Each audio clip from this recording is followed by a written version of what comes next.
Como el canal por fin ha llegado a los 1000 suscriptores después de mucho tiempo de estar esperando, vamos a celebrarlo con un video de líderes indígenas. Y sé de que lo más probable es que los personajes que a ustedes les gustan quizás no aparezcan en el video, pero obviamente tengo pensado hacer una segunda parte. Bien, en el sexto lugar tenemos a Tsilakatzin. De hecho, discúlpenme por las pronunciaciones que de repente pueda decir sobre algunos personajes o lugares. Y bueno, ¿qué sabemos de Tsilakatzin? Básicamente sabemos solo lo que hizo, porque no sabemos ni dónde nació, ni de su niñez. De hecho, ni siquiera sabemos dónde fue a parar. Si murió en combate o no, no sabemos nada de eso. Así que vamos solo a comentar sus hazañas. Y bueno, cuando los bergantines españoles de Pedro de Alvarado llegaron a un lugar llamado Tlateoco, creo que lo pronuncié bien, nadie fue a atacarlos, ningún indígena, excepto uno que fue Tsilakatzin. Fue el único que fue solo contra los españoles. Solo, nadie fue a ayudarlo, pero fue tirándoles piedras. A medida de que iban llegando, iba a punta de piedrazo, y de hecho creo que llegó a matar a algunos a piedrazos. De hecho, este guerrero llegó a ser tan peligroso para los españoles de que todos tenían la orden de que si se lo encontraban lo mataran, así de una. Y justamente fue por esto de que Tsilakatzin en todos los combates en los que participaba nunca se vestía igual, para que los españoles se perdieran y no pudieran identificarlo, por lo menos por la armadura o el traje que llevara en ese momento. Y de hecho también es bastante famosa la historia de que una vez Tsilakatzin desafió al mismo Hernán Cortés a un combate. Obviamente Cortés no aceptó la amable propuesta de Tsilakatzin, sino ya estaría muerto. Pero solo se sabe eso de este guerrero. Como ya dije, no se sabe su causa de muerte, simplemente desapareció de la historia. Algunos dicen que fue por heridas de combate, por enfermedades o suicidio. Y también se dice de que alguna vez él le decía a sus guerreros de que si algún día él no se iba a salvar, para no caer en las manos del enemigo, que sus mismos hombres lo mataran.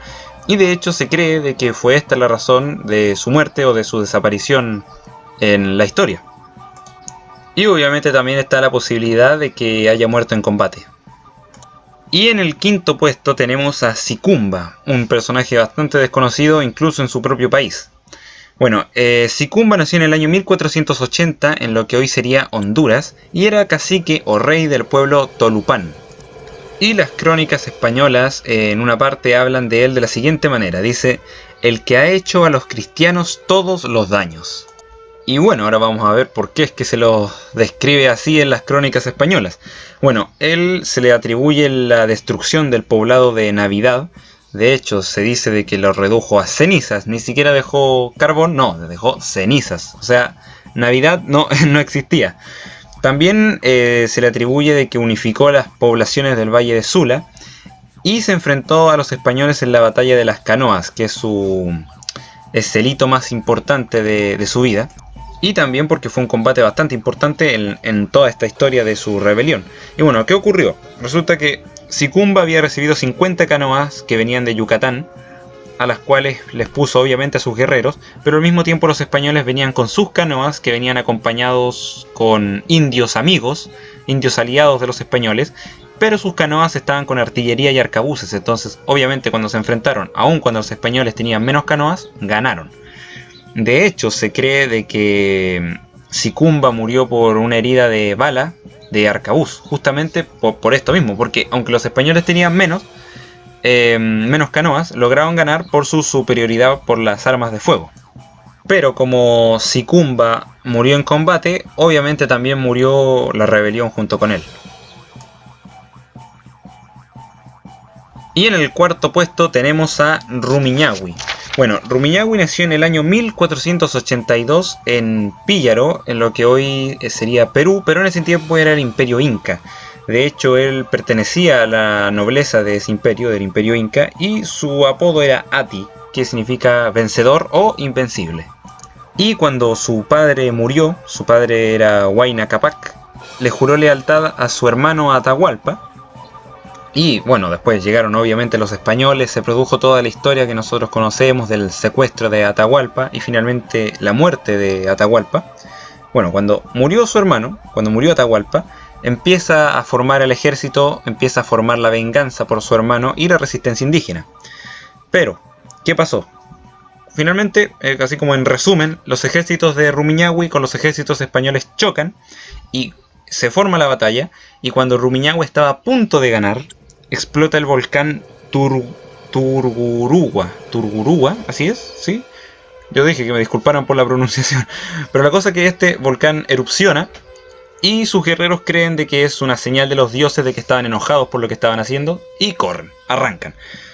Así que finalmente todo se desmorona, los españoles logran capturar a Rumiñahui, lo torturan para que diga la ubicación del tesoro inca, pero él nunca, a pesar de todas las torturas que le hicieron, jamás reveló dónde estaba el tesoro de Atahualpa, el tesoro de su hermano, y finalmente es condenado a morir en la hoguera él y otros líderes incas.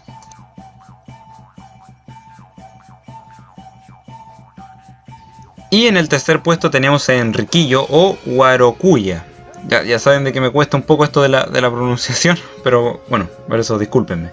Bueno, Guarocuya era su nombre de indígena, y Enriquillo era su nombre que le pusieron los españoles. Bueno, Guarocuya pertenecía a la alta sociedad indígena de la tribu de los Taimos de la República Dominicana, y era huérfano porque su padre murió a manos de los españoles en una protesta pacífica que habían hecho los indígenas. Bueno, la cosa es que su rebelión empezó años después, en el 1519, y duró hasta el 1533. Y absolutamente todas las expediciones españolas enviadas para derrotarlo fueron vencidas. Ninguno de esos españoles volvió a casa después de ir a buscar a Enriquillo. Y la cosa es que la rebelión de este indígena le costó más de 40.000 pesos en oro a la corona española. De hecho, fue tal la magnitud de la rebelión de Enriquillo de que el mismo rey de España envió a Francisco de Barrionuevo a poner fin a la rebelión, y finalmente tuvieron que hacer un tratado de paz. Los españoles se vieron obligados a darle las tierras a los indígenas, y ahí acabó la rebelión de Enriquillo. Y finalmente él murió en paz de tuberculosis.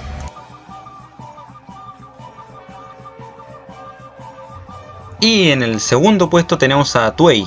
Atuey nació en el año 1478 en la República Dominicana y fue expulsado de su tierra natal, de la República Dominicana, y fue a parar a Cuba, de alguna forma fue a parar a esa isla, pero cuando llegó le advirtió a los indígenas del lugar de los españoles, de lo peligroso que eran, y ¿cómo se podría decir? Revolucionó a las tribus de ese lugar, que hasta en ese momento no se habían rebelado contra los españoles, y él fue el que los lideró. Y este pueblo era el mismo del que acabamos de hablar en el puesto anterior, que era el pueblo taíno. Bueno, su método de ataque era de que encontraba a pequeños grupos de españoles, salía de la selva, los atacaba, mataba a todo el grupo, después volvía a la selva, los españoles iban de vuelta a buscarlos, Atuey volvía con sus hombres, mataba a otro grupo de españoles, volvía a la selva, después volvían los españoles a buscarlos, y así todo el rato, hasta que finalmente lograron encontrarlo con ayuda de perros de rastreo, lo capturaron y lo condenaron a morir en la hoguera. Y cuando estaba en la hoguera le dieron la oportunidad de rendirse, de convertirse al cristianismo, y si lo hacía lo liberaban de su castigo. Entonces Atuey preguntó: ¿y los españoles también van al cielo? Entonces los españoles le dijeron que sí, también iban al cielo. Entonces él respondió: no quiero yo ir allá, sino al infierno, por no estar donde estén y por no ver tan cruel gente. Entonces prefirió morir quemado en la hoguera a renunciar a su causa, a renunciar a la guerra.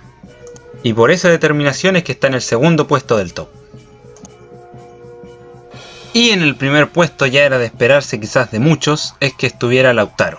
Bueno, Lautaro nació en el año 1534 y básicamente el resto no se sabe la fecha exacta, pero sí se sabe de que nació en Chile, en el pueblo mapuche. La cosa es que a la edad de 16 o 17 años fue capturado por los españoles y les sirvió algunos dicen que les sirvió por un par de meses, otros por años, no se sabe, pero la cosa es que les sirvió por un tiempo a los españoles y después se escapa y adopta estrategias de guerra que había aprendido junto con los europeos y se las enseña a los mapuches, se los enseña a su pueblo. Y aquí es cuando empieza una exitosísima, no sé si existirá esa palabra, pero empieza una muy exitosa campaña militar contra los españoles. Y aquí empiezan todas sus victorias. Derrotó a Pedro de Valdivia, al gobernador Pedro de Valdivia, en la batalla de Tucapel. que de hecho hice un video de él, lo voy a dejar por acá arribita en las etiquetas. La cosa es que derrotó a Pedro de Valdivia en la batalla de Tucapel, y en esa batalla no dejó a nadie vivo, a ningún español vivo. De ahí no salió nadie, de ahí ninguno volvió a sus casas. Después destruyó Concepción, destruyó Angol, después volvió a destruir Concepción porque la habían tratado de reconstruir los españoles. Y después se decide dirigirse a Santiago, porque pensó, si los españoles nos atacan de Santiago, pues vamos y destruyamos Santiago. La cosa es que, debido a las atrocidades de Lautaro que llevaba a cabo contra los indígenas que no se querían unir a su causa, pierde a gran cantidad de sus guerreros, pero a él no le importó y siguió su camino. La cosa es que después, él, cuando está a punto de llegar a Santiago, acampa en un lugar a su ejército, y uno de los indígenas que habían sido oprimidos por Lautaro va donde los españoles y les dice un camino secreto para llegar al campamento mapuche, y básicamente los españoles van, matan a todo el mundo, y en esa matanza también muere Lautaro. La cosa es, ¿por qué está tan alto en el top? Bueno, porque casi todos los que hemos visto solo se defienden de los españoles, se defienden muy bien, tampoco los quiero desmerecer o descalificar por solo defenderse, no, ellos se defendían bien, eran buenos guerreros.